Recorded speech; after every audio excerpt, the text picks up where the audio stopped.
En esta mañana me corresponde pues dar la segunda enseñanza de una miniserie centrada en la hermosa y gloriosa persona de Cristo. Comenzamos el domingo pasado con la exposición de nuestro hermano Mauricio Ocampo, quien nos enseñaba sobre la necesidad de la encarnación de nuestro Señor Jesús. Y hoy continuaremos con la ayuda de Dios con la exposición Cristo y la necesidad de cumplir toda ley. Y como bien ya nos dijo el pastor durante la pues la enseñanza de la Santa Cena, estamos finalizando el mes de diciembre y es la temporada del año en la que la gente suele celebrar Navidad, y qué mejor tema en Navidad que Cristo mismo, ¿verdad? Entonces vayamos a nuestro texto que está en la carta a los Gálatas capítulo 4, versículos 4 y 5.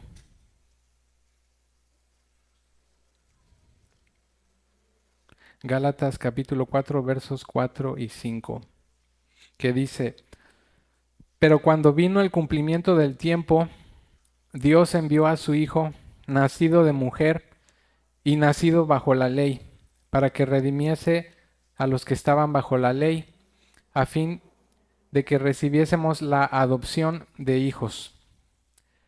Oremos. Padre amado, nos acercamos a ti con confianza, sabiendo que Cristo es nuestro fiel intercesor y es Él a quien tú ves cada vez que nos acercamos a ti, Señor. En esta hora me ha sido encomendada la gran tarea de tocar el tema de más relevancia de las Sagradas Escrituras y de todo el universo, a decir verdad, que es la persona de tu Hijo Jesucristo. Rogamos que sea tu Espíritu Santo el que ponga un fuego santo en nuestros corazones, de tal manera que ellos ardan en amor por Él. Y de tal manera que podamos unirnos también a la exclamación o lo que decía el apóstol Pedro cuando dijo que para los que amamos al Señor, Él es precioso. Padre, usa a este siervo y que sea tu voz la que haga eco en los corazones de todos nosotros. Lo pedimos en el nombre de tu Hijo amado. Amén.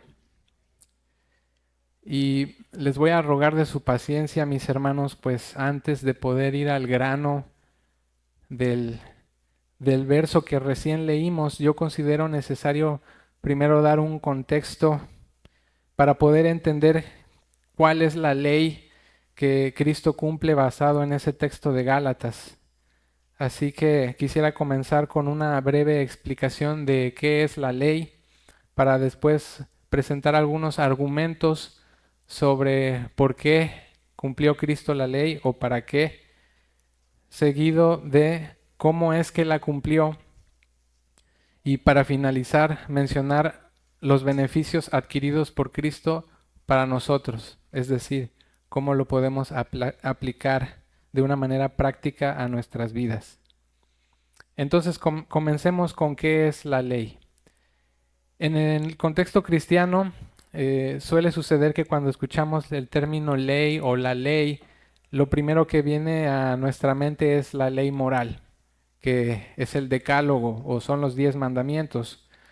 Luego otros pensamos un poquito más ampliamente y se nos viene a la memoria toda la ley de Moisés, que está registrada en el Pentateuco, que son los primeros 5 libros del Antiguo Testamento: Génesis, Éxodo, Levítico, Números y Deuteronomio. Y esto no está mal, es correcto. Sin embargo, en el sentido más amplio, la ley abarca todo el Antiguo Testamento. Es decir, la ley mosaica, los profetas, los salmos y toda otra escritura que sea considerada la palabra de Dios. Normalmente lo que nos lleva a decidir qué interpretación darle a la palabra ley en las escrituras es el contexto en el que viene mencionado.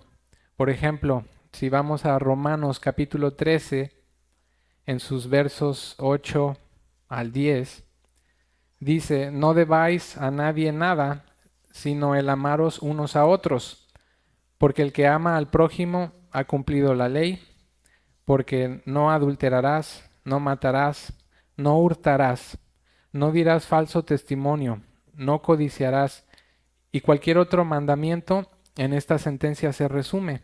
Amarás a tu prójimo como a ti mismo. El amor no hace mal al prójimo, así que el cumplimiento de la ley es el amor. En este texto es más que evidente que el uso de la palabra ley es para referirse al decálogo. No obstante, el título de esta exposición es Cristo y la necesidad de cumplir toda ley, y con ayuda del Señor quiero presentar esta mañana las evidencias bíblicas que lo demuestran. Vayamos a Mateo capítulo 5, verso 17. Mateo capítulo 5, verso 17. El Señor Jesús dice, no penséis que he venido para abrogar la ley o los profetas. No he venido para abrogar, es decir, abolir o dejar sin efecto, sino para cumplir. Esto lo dijo Jesús como parte de su sermón del monte, el cual contiene un alto grado de moralidad.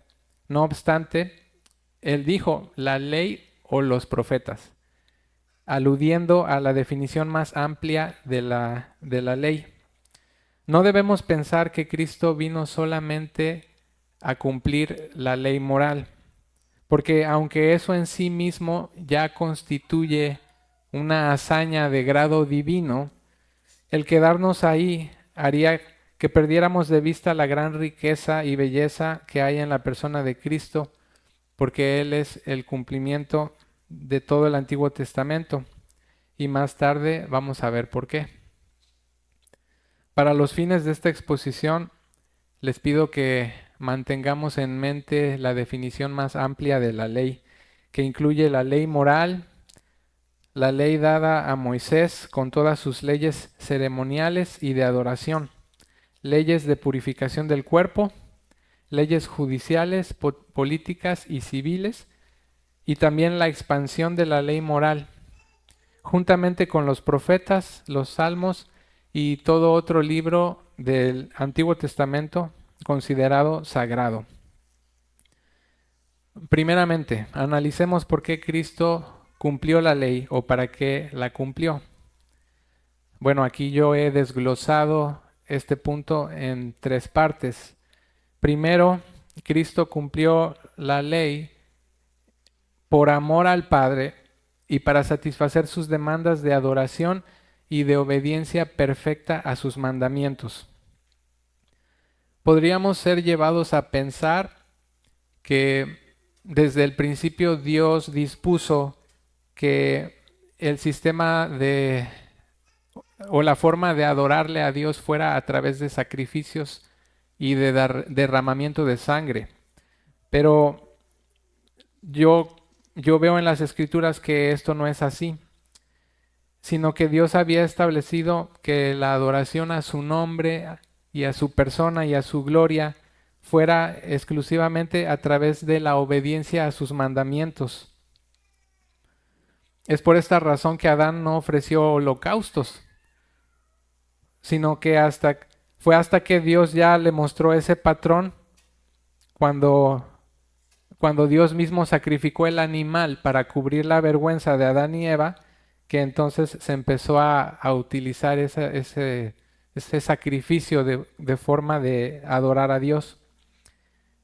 Antes de esto, Adán solo había sido mandado a multiplicarse para llenar la tierra y para sojuzgarla, y para no extender su mano y comer del fruto del árbol prohibido.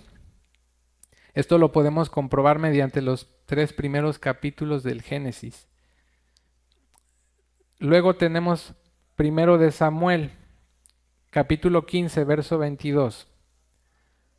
Ahí que dice, y Samuel dijo, y se complace Jehová tanto en holocaustos y víctimas como en que se obedezca a las palabras de Jehová? Ciertamente obedecer es mejor que los sacrificios y el prestar atención que la grosura de los carneros. Aquí la frase prestar atención se refiere a oír y obedecer los mandamientos de Dios. Y luego en el Nuevo Testamento tenemos Evangelio de Marcos, capítulo 12, verso 33, donde Jesús está dando su aprobación de unas palabras que le dijo un escriba, porque el escriba se acercó para probarle y el escriba dijo, y el amarle con todo el corazón, con todo el entendimiento, con toda el alma y con todas las fuerzas, y amar al prójimo como a uno mismo es más que todos los holocaustos y sacrificios. El Señor Jesús no dijo estas palabras, las dijo el escriba, pero después de decirlas Jesús le contestó o le dijo, bien, no estás muy lejos del reino de los cielos. Por lo tanto, podemos entender que es correcto, además porque se alinea como lo que acabamos de leer en 1 de Samuel. También tenemos Romanos, carta a los Romanos capítulo 12, versículo 1, donde el apóstol Pablo nos dice, así que, hermanos, os ruego por las misericordias de Dios que presentéis vuestros cuerpos en sacrificio vivo, santo, agradable a Dios, que es vuestro culto racional. Esto es así porque una vez que Cristo realizó el sacrificio final o definitivo, entonces no hay más sacrificios que hacer por el pecado. Y Cristo nos lleva de vuelta a la idea original de Dios, que era la de adorar a Dios a través de la obediencia a sus mandamientos. Entonces podemos decir que son nuestras vidas vivientes, valga la redundancia, las que le dan una verdadera adoración a Dios a través de la obediencia. Entonces, ¿por qué he dicho todo esto? Porque recordemos que estamos viendo por qué Cristo cumplió la ley. Lo hizo primeramente por amor a su Padre, para satisfacer sus demandas de adoración y obediencia. Podemos decir que Cristo obedeció por amor al Padre, porque Él cumplió la ley en puro y santo amor por Él, para complacerlo mediante su obediencia. Porque dice Juan capítulo 8, verso 29, porque el que me envió conmigo está, y no me ha dejado solo el Padre, porque yo hago siempre lo que le agrada. También tenemos el Evangelio de Juan, capítulo 5, verso 30, que dice, no puedo yo hacer nada por mí mismo, según oigo, así juzgo, y mi juicio es justo, porque no busco mi voluntad, sino la voluntad del que me envió, la del Padre. Y una cita más en Mateo, capítulo 3, 17, dice así, y hubo una voz de los cielos que decía, este es mi Hijo amado, en quien tengo complacencia. Por si quedaba duda de que Jesús realmente amara a su Padre, aquí Dios mismo es el que pronuncia estas palabras acerca de cómo se agrada a Él en su Hijo. Número 2. Cristo cumplió la ley por amor a nosotros, que siendo incapaces de cumplir la ley por nosotros mismos, teníamos necesidad de uno que la cumpliera en representación nuestra. Debemos recordar que en Adán la humanidad entera cayó bajo pecado y perdió la esperanza de ganar la vida eterna a través de su propia justicia. Dios le demandó a Adán una perfecta obediencia a su ley cuando dijo las palabras que están registradas en Génesis capítulo 2, versos 16 y 17. De todo árbol del huerto podrás comer, mas del árbol de la ciencia del bien y del mal no comerás, porque el día que de él comieres ciertamente morirás. En el momento que Adán pecó con aquel acto de desobediencia directa al mandamiento de Dios, se perdió la mejor posibilidad que el hombre tenía para ganarse la vida eterna a través de la obediencia. ¿Por qué? Bueno, primeramente porque Adán es la cabeza federal de toda la humanidad. En Adán todos hemos caído bajo la condenación por causa de la ley de Dios. Leamos Romanos capítulo 5, verso 12. Aquí nos dice: por tanto, como el pecado entró en el mundo por un hombre y por el pecado la muerte, así la muerte pasó a todos los hombres por cuanto todos pecaron.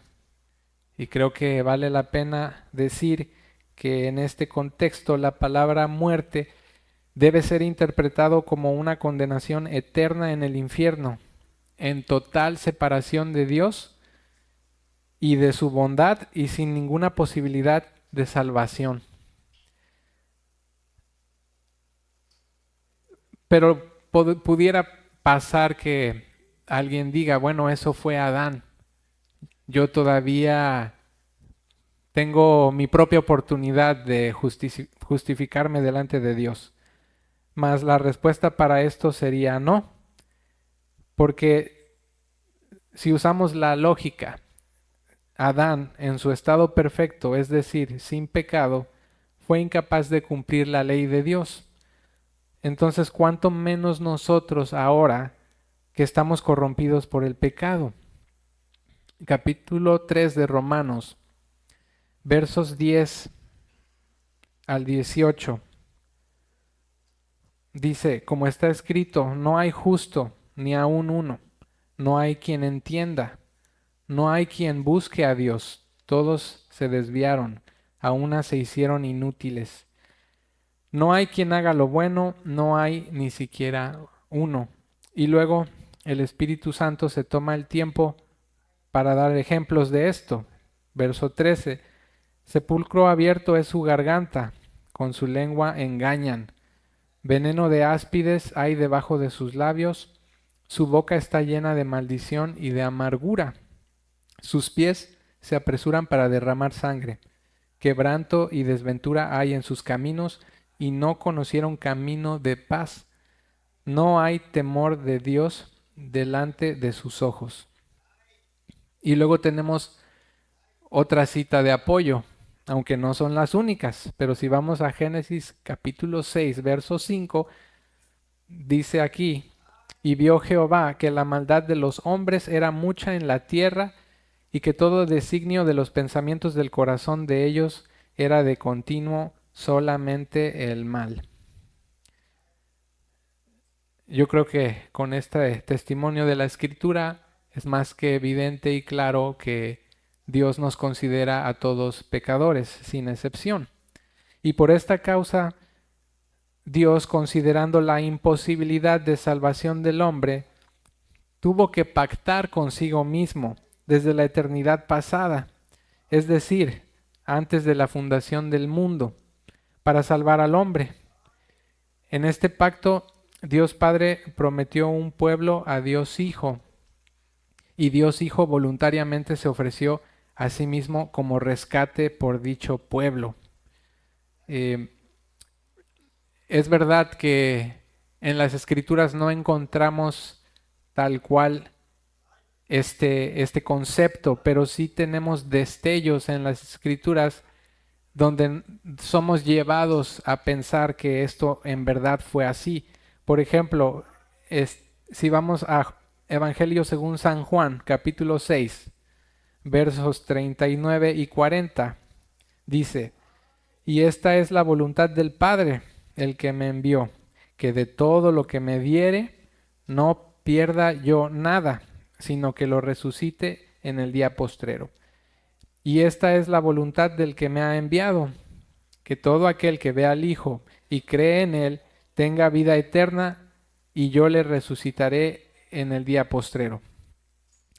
Aquí se puede notar alguna especie de conversación entre Dios Padre y Dios Hijo, o si queremos verlo como unas transacciones, donde por un lado el Padre tiene una voluntad, y esa voluntad es darle almas a su Hijo Jesús para que Él las salve.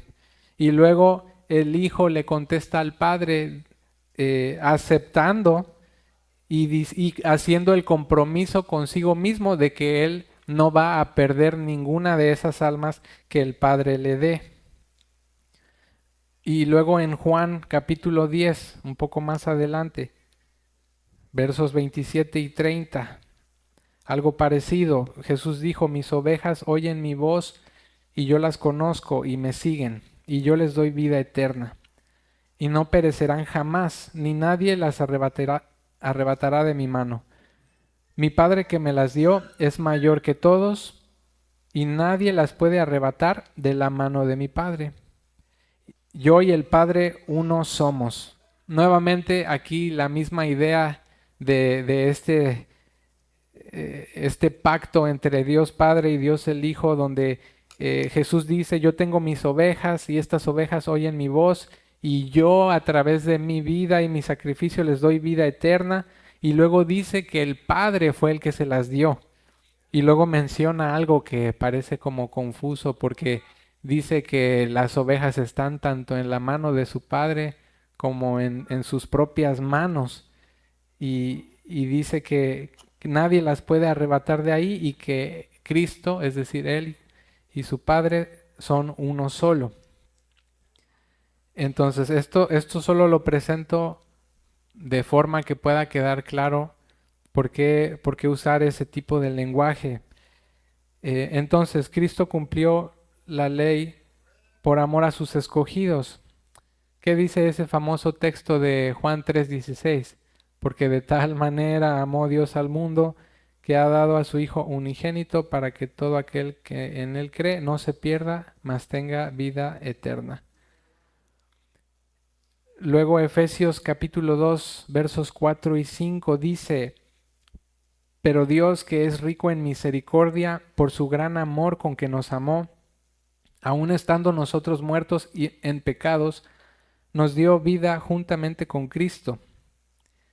Y si vamos a Primera de San Juan 3:16, dice: en esto hemos conocido el amor, en que Él puso su vida por nosotros. Espero que me vayan siguiendo hasta aquí. Estamos hablando de la necesidad de Cristo de cumplir toda ley. Primeramente, estamos analizando por qué o para qué. Ya vimos que lo hizo por amor a su Padre y por amor a sus escogidos. Pero en tercer lugar, yo quisiera argumentar con mucho cuidado y reverencia que Cristo cumplió la ley también para sí mismo. Suena casi contradictorio decir que Cristo se pudo haber servido a sí mismo, pues por el testimonio del Nuevo Testamento entendemos que Jesucristo es el ser más abnegado que existe en todo el universo. Filipenses capítulo 2, versos 6 al 8 dice de Él: el cual, siendo en forma de Dios, no estimó el ser igual a Dios como cosa a la que aferrarse, sino que se despojó a sí mismo, tomando forma de siervo, hecho semejante a los hombres, y estando en la condición de hombre, se humilló a sí mismo, haciéndose obediente hasta la muerte, y muerte de cruz. Sin embargo, creo que es posible respaldar este argumento de que Cristo cumplió la ley para sí mismo si lo analizamos a la luz del más amplio consejo de las Escrituras. Tenemos que recordar que en la persona de Jesucristo existe la unión de dos naturalezas. Por un lado, Jesús es 100% Dios y por otro es 100% hombre. Esto es lo que los teólogos llaman la unión hipostática. Desde el punto de vista de la humanidad de Jesús, durante su vida en la tierra podemos ver claramente que Él vino para servir a su Padre y para servir a sus discípulos. Pero desde el punto de vista divino, Jesucristo es Dios desde la eternidad, sin principio ni fin. Él es la segunda persona de la Santísima Trinidad. Recordemos que existe un solo Dios en tres personas: Dios Padre, Dios Hijo y Dios Espíritu Santo. La ley no fue dada solamente por el Padre, sino por toda la Trinidad. En otras palabras, Jesucristo es el dador de la ley. En Juan capítulo 14, verso 15, Jesús le dice a sus discípulos: si me amáis, guardaréis mis mandamientos. Ahora, ¿cuáles son estos mandamientos a los que se refiere Jesús? No son otros que los mismos mandamientos de Dios Padre. Sin embargo, Jesucristo dice mis mandamientos. Los mandamientos del Señor Jesús, Él dice mis mandamientos, entonces tenemos que analizar que por simple lógica divina podemos decir que Cristo cumplió la ley para sí mismo, porque la ley de Dios es tan solo el reflejo del carácter inmutable de Dios. Tenemos que recordar que Dios es santo, santo, santo, y sería una gran contradicción de proporciones cósmicas decir que Cristo, siendo la imagen misma de la sustancia de Dios, no se hubiese conformado al propio carácter y naturaleza de Dios, pues Cristo es la segunda persona de la Trinidad. Además, si leemos los Salmos, varios de ellos contienen palabras como estas. Salmo 26. Júzgame, oh Jehová, porque yo en mi integridad he andado. Y ahí mismo dice más adelante: mas yo andaré en mi integridad, mi pie ha estado en rectitud. También tenemos Salmos 41, que dice: por mi integridad me sostienes y en tu presencia me mantendrás para siempre. Y luego vemos Salmos 7, dice: júzgame, oh Jehová, conforme a mi justicia y conforme a mi integridad. Ahora yo hago la siguiente pregunta: ¿quién es más apto de pronunciar estas palabras? ¿El salmista, nosotros o Cristo mismo? Yo pienso que Cristo también, hermanos. Casi suena como si Cristo se estuviera reivindicando.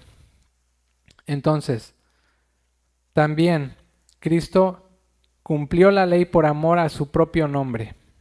En el Antiguo Testamento se pueden observar en más de una ocasión momentos en los que Dios jura por sí mismo, o en los que apela al amor que Dios tiene por su propio ser para ratificar su promesa de traer salvación final a su pueblo. Isaías capítulo 37, verso 35 dice: porque yo ampararé a esta ciudad para salvarla, por amor de mí mismo y por amor de David mi siervo. Y luego Isaías 43, 25, que dice: yo soy el que borro tus rebeliones por amor de mí mismo y no me acordaré de tus pecados. Quizá alguien pueda decir: bueno, estas son las palabras, ¿cómo sabemos que son las palabras de Jesús? Pero si somos realmente cristianos, debemos saber que estas son las palabras de Jesús. Ya vimos un texto donde Jesús dice: yo y el Padre uno somos. Jesús es la segunda persona de la Trinidad. Y vale la pena recordar también, por si queda duda de esto, que Jesús tiene potestad para perdonar pecados de la misma manera que el Padre. Si recuerdan ese episodio en el que llevaron a Jesús un paralítico y había gente ahí que quería ver qué iba a hacer Jesús, querían encontrar algo con qué condenarlo, y entonces Jesús, sabiendo de sus intenciones, les dice: para que ustedes vean que también yo tengo potestad de perdonar pecados, y luego sana al paralítico, ¿verdad? Qué glorioso. Bien, entonces repasando esta sección, vimos que Cristo cumple la ley por amor al Padre, por amor a sus escogidos y por amor a sí mismo. Ahora vamos a analizar cómo es que cumplió Cristo la ley. Aquí con la intención de alcanzar un entendimiento más completo sobre cómo es que Cristo cumple la ley, yo quisiera llevarlos a pensar en lo siguiente. ¿Qué cosas encontramos dentro del Antiguo Testamento? Por un lado, tenemos la promesa de la simiente que fue dada a Adán y a Eva y luego fue reiterada a Abraham. Génesis capítulo 3 versos 14 y 15 dice: Y Jehová Dios dijo a la serpiente: por cuanto esto hiciste, maldita serás entre todas las bestias y entre todos los animales del campo. Sobre tu pecho andarás y polvo comerás todos los días de tu vida. Y pondré enemistad entre ti y la mujer, entre tu simiente y la simiente suya. Esta te herirá en la cabeza y tú le herirás en el calcañar.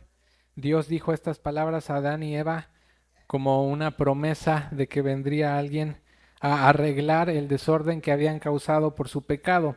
Luego Génesis 22, versos 15 y 18.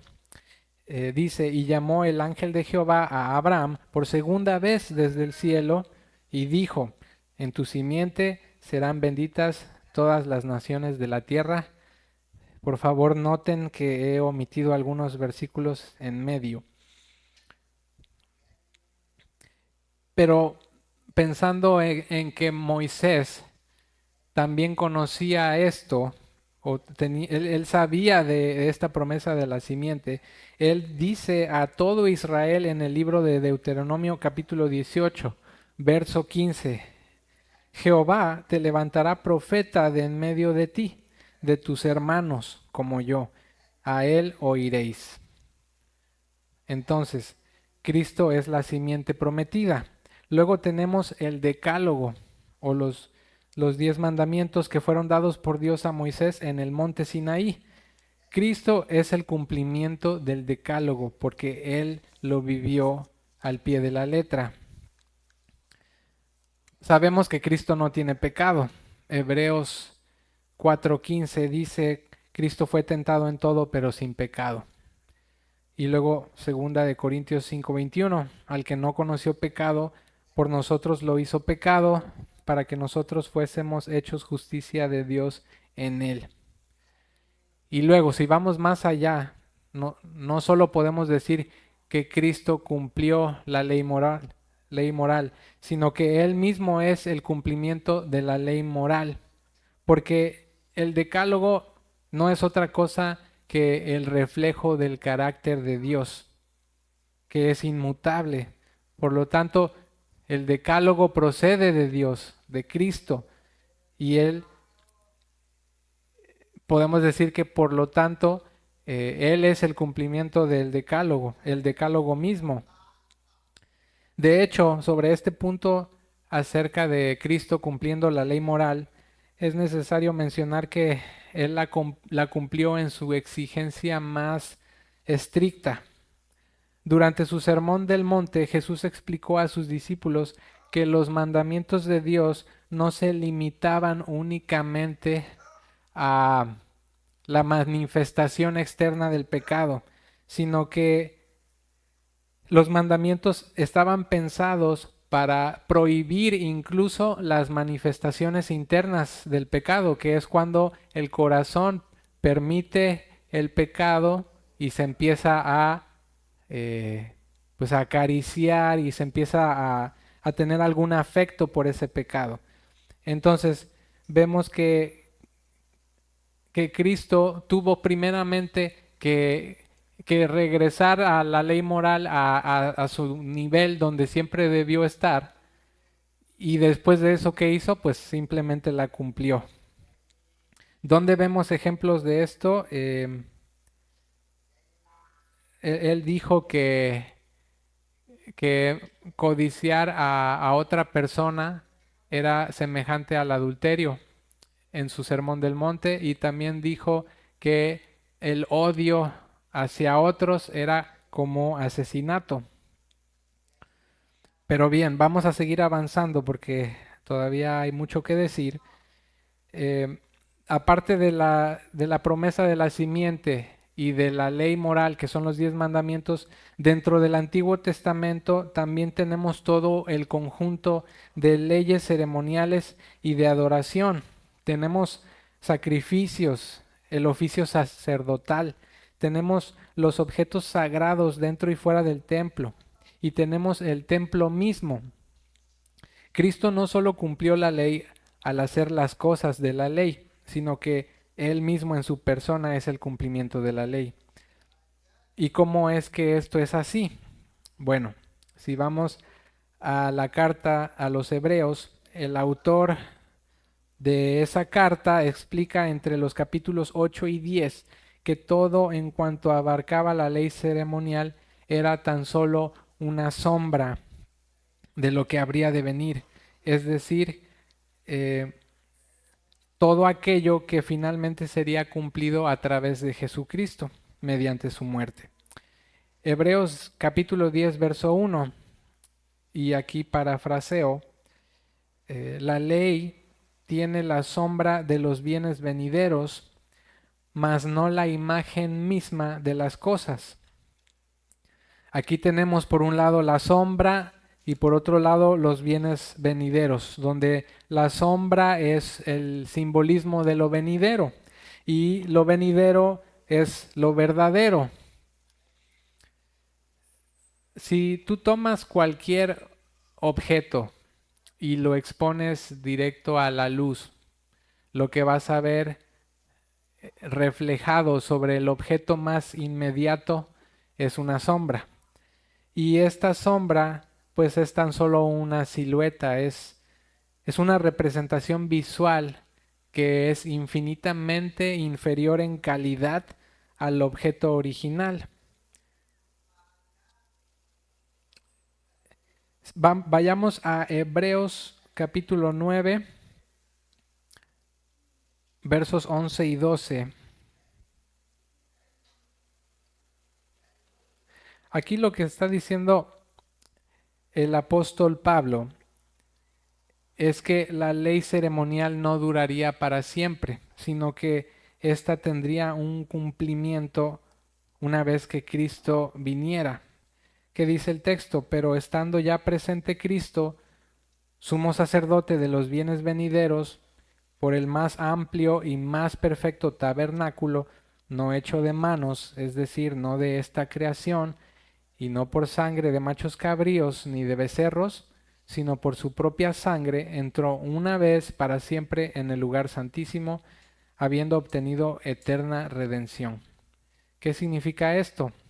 Esto significa que todo el sistema sacrificial que los sacerdotes hicieron bajo el antiguo pacto, los holocaustos continuos de la mañana y de la tarde, los sacrificios de expiación por el pecado, el sacrificio de la Pascua anual, todos fueron quitados una vez que Cristo, el puro y santo Cordero de Dios, se ofreció a sí mismo como sacrificio final y definitivo.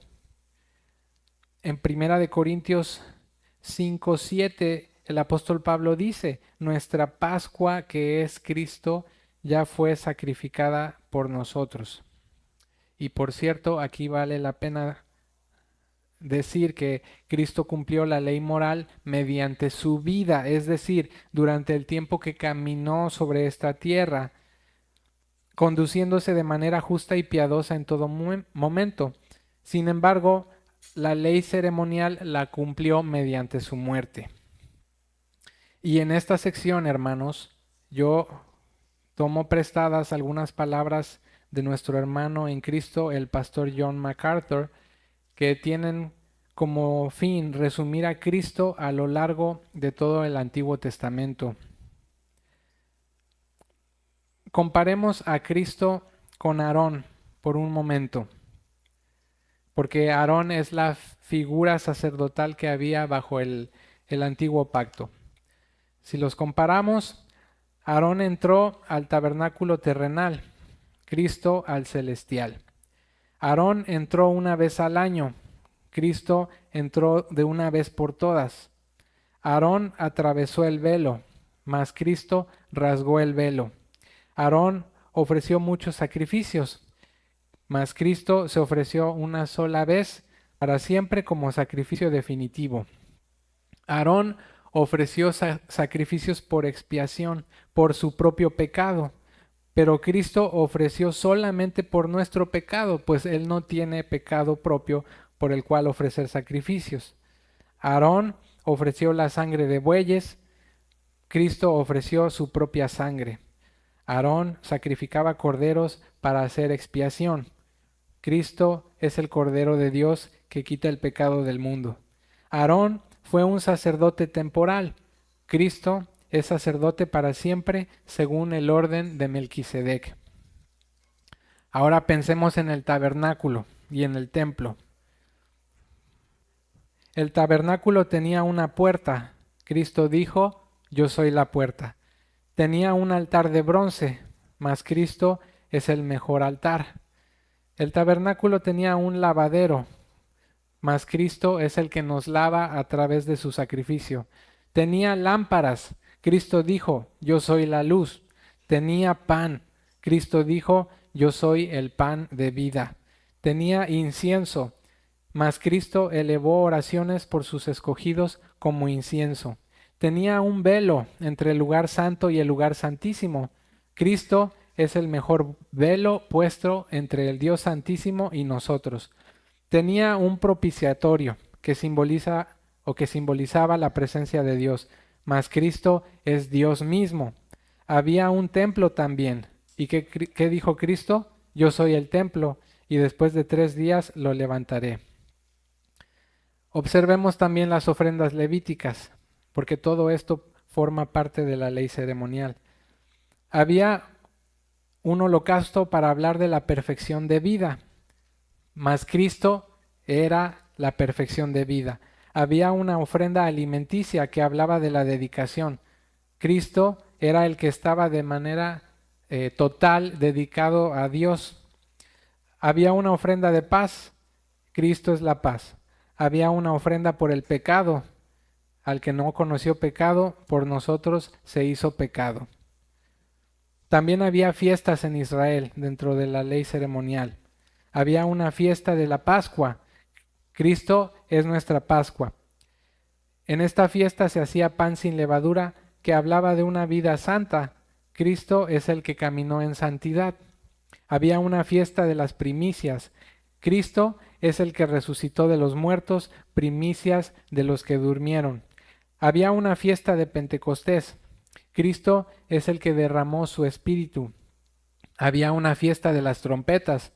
Cristo es el que un día hará que su ángel toque la trompeta y reúna a sus elegidos desde los 4 extremos de la tierra. Había una fiesta de los tabernáculos también. Cristo es el que hará habitar a su pueblo en su casa para siempre.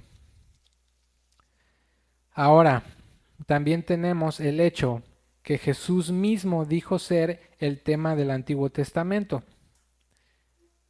El Evangelio de Juan, capítulo 5, verso 39, dice, escudriñad las Escrituras, porque a vosotros os parece que en ellas tenéis la vida eterna, y ellas son las que dan testimonio de mí. Y tenemos también Lucas 24, 44, que dice, estas son las palabras que os hablé estando aún con vosotros, que era necesario que se cumpliese todo lo que está escrito en mí, en la ley de Moisés, en los profetas y en los salmos. Hermanos, escuchen las siguientes palabras. En Génesis, Cristo es la simiente de la mujer. En Éxodo, Él es el Cordero de la Pascua. En Levítico, Él es el sumo sacerdote. En Números, Él es la columna de nube en el día, la columna de fuego en la noche. En Deuteronomio, Él es el profeta como Moisés. En Josué, Él es el capitán de nuestra salvación. En Jueces, Él es el juez y el dador de la ley. En Ruth, Él es el pariente redentor. En Samuel, Él es el profeta confiable. En Reyes y Crónicas, Él es el rey que reina. En Esdras, Él es el escriba fiel. En Nehemías, Él es el reconstructor de los muros de la ciudad. En Esther, Él es Mardoqueo. En Job, Él es el Redentor que vive para siempre. Y personalmente también creo que Cristo es Job. En Salmos, Él es Jehová nuestro pastor. En Proverbios y Eclesiastés, Él es la verdadera sabiduría. En Cantar de los Cantares, Él es el verdadero amante y novio. En Isaías, Él es Jehová rodeado de serafines y el príncipe de paz. En Jeremías y Lamentaciones, Él es el profeta que llora. En Ezequiel, Él es el maravilloso hombre de 4 rostros. En Daniel, Él es el cuarto hombre dentro del horno de fuego. En Oseas, Él es el marido eterno, casado para siempre con la que lo ha dejado. En Joel, Él es quien bautiza con el Espíritu Santo. En Amós, Él es el que lleva la carga. En Abdías, Él es el Salvador. En Jonás, Cristo es el gran misionero extranjero. En Miqueas, Él es el mensajero de pies hermosos. En Nahum, Él es el vengador. En Habacuc, Él es el evangelista de Dios que ruega por avivamiento. En Sofonías, Él es el Señor poderoso que viene a salvar. En Ageo, Él es el restaurador de la herencia perdida. En Zacarías, Él es la fuente abierta de la casa de David para la purificación del pecado. En Malaquías, Él es el sol de justicia que se levanta y que lleva salud y sanidad en sus alas. Qué hermosas palabras acerca de Cristo, ¿no creen, mis hermanos? Y encima de todas estas verdades gloriosas está el hecho de que en el Antiguo Testamento existen más de 300 profecías mesiánicas, las cuales sería imposible listar en este momento. Pero con todo esto en mente, ahora espero que sea más fácil visualizar cómo es que Cristo es el cumplimiento de la ley. Y ahora sí, para concluir, vayamos de vuelta a nuestro texto inicial en Gálatas capítulo 4, versos 4 al 5. Como podrán ver, no me olvidé de él. ¿Qué es lo que dice? Pero cuando vino el cumplimiento del tiempo, Dios envió a su Hijo, nacido de mujer y nacido bajo la ley, para que redimiese a los que estaban bajo la ley, a fin de que recibiésemos la adopción de hijos. Ahora analicémoslo parte por parte. Pero cuando vino el cumplimiento del tiempo, es decir, cuando llegó el momento exacto dentro de esta gran historia de redención, en la que Dios dispuso finalmente traer la realización de esa salvación gloriosa que fue prometida desde tiempos de Adán. Dios envió a su Hijo. Dios envió a Dios, es decir, Dios Padre envió a Dios Hijo para tomar forma 100% humana, pero sin abandonar su naturaleza divina. Cristo viajó desde el cielo a la tierra para convertirse en Dios con nosotros, Emmanuel. Nacido de mujer. Cristo es la simiente de la mujer profetizada en Génesis capítulo 3 y en Isaías capítulo 7 versículo 14. He aquí que la Virgen concebirá y dará a luz un hijo y llamará a su nombre Emmanuel. Y nacido bajo la ley. Cristo nació bajo la misma ley que condenaba a todos los hombres al infierno por causa del pecado, desde el momento que Dios la dio a conocer hasta que Cristo se ofreció a sí mismo para inaugurar así un nuevo pacto. Cristo, al ser perfecto, santo, puro y Dios mismo, es el único ser capacitado para cumplir las exigencias de la ley en toda su plenitud y extensión, para que redimiese a los que estaban bajo la ley. Y aquí es donde se pone muy interesante para nosotros.